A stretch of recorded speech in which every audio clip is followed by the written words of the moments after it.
Saudara-saudari perwakilan sekalian, kita jangan hidup dalam penafian. Semua tindakan tersebut telah menjerumuskan UMNO ke kelemahan yang sangat parah. Tewas dan hilang segala kuasa. Sehingga kini, di sebalik kemenangan besar dalam pilihan raya negeri Melaka dan Johor, UMNO sebenarnya belum pulih sepenuhnya daripada hukuman keras bangsa Melayu terhadapnya. Sesungguhnya, penolakan orang Melayu terhadap UMNO telah mendatangkan dua kesan yang sangat penting. Pertama, ia melemahkan UMNO, malah menyebabkan politik orang Melayu menjadi sangat berkecamuk dan bercemburu. Kedua, kedudukan sosial dan ekonomi orang Melayu meruncing sangat. Kita jangan lupa, jangan sekali-kali kita lupa, sewaktu PH memerintah negara ini, banyak dasar yang diperkenalkan bertentangan dengan kepentingan bangsa Melayu. Kedudukan orang Melayu meleset, sehingga akhirnya setelah 22 bulan, orang Melayu sedar bahawa PH tidak boleh menjadi wakil yang dipercayai dalam memperjuangkan kepentingan bangsa dan agama. Mereka hanya pandai mengabur mata setengah kita. Antaranya, kononnya gaji imam dan peruntukan Majlis Agama Islam akan dinaikkan. Tetapi semua itu penuh muslihat. Ibarat diberi secupak, diambilnya segantang. Justru saya menyarankan bahawa telah tiba masanya untuk orang Melayu dan UMNO kembali berpaut dan bertaut, menaungi satu sama lain. Jangan kita nafikan orang Melayu perlukan kekuatan politik melalui parti politik yang dominan, yang ideologinya adalah nasionalisme Melayu dan perjuangan Islamnya adalah bersifat berkemajuan. Yang nyatanya juga, UMNO sangat memerlukan dukungan bangsa Melayu. Tergalas di pundak UMNO tanggungjawab melindungi bangsa, menjadi jurucakap bangsa dan mencari pencerahan untuk bangsa. Mari kita sama-sama mengingati bahawasanya hubungan UMNO dan bangsa Melayu mesti menjadi lebih konstruktif dan bererti. Orang Melayu mendakap UMNO sebagai wadah politik, dan UMNO pula akan mendakap perjuangan bangsa dan agama dengan iltizam sesuai zaman perubahan citra bangsa Melayu dan semasanya. Perwakilan yang saya kasihi sekalian, jangan kita lupa, UMNO memiliki potensi besar, pengalaman sejarah yang panjang, dan model sosial yang handal untuk memberi solusi kepada kemelut orang Melayu hadapi waktu ini. Dalam pada itu, UMNO juga tidak lari dari masalah dalaman. Ini saya nak cakap lah ya. Ini adalah lumrah pergerakan politik.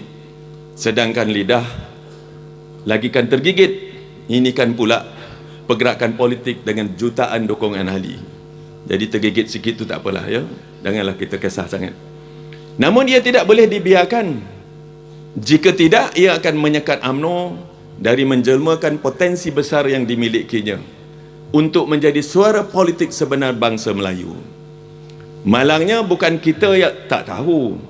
Antara kita ada yang sangat gemar mencatur perpecahan dalaman UMNO, sehingga muncul segala macam puak.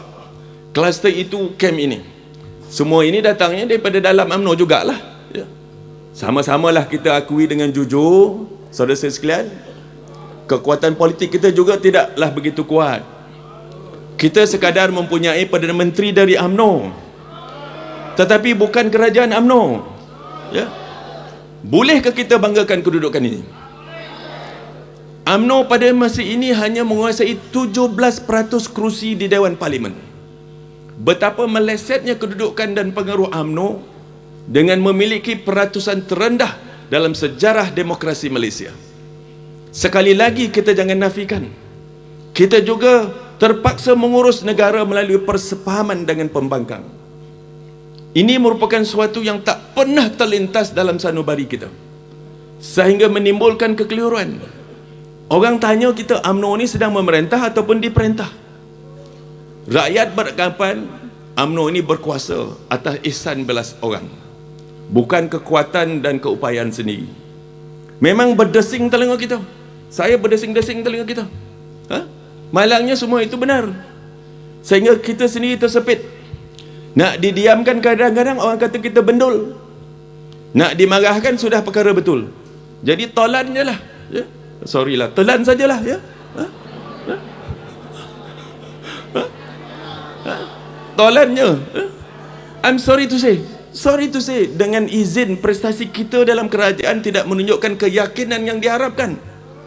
Saya faham dan saya akui, ada yang mencuba dengan terbaik mungkin, terhabis baik, tapi hasilnya kurang juga lagi. Ya, pemulihan negara, masih belum ada lonjakan konkret.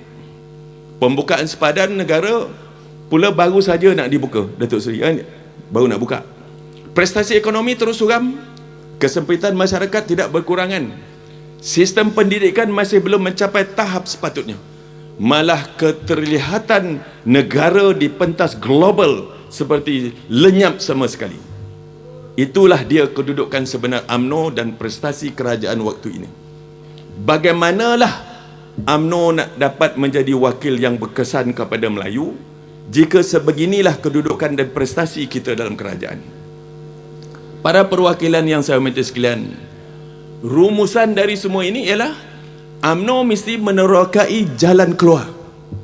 Kita mesti keluar daripada keadaan ini, kerana kita mesti kembali menjadi wakil politik bangsa Melayu yang benar-benar diyakini oleh orang Melayu, ya?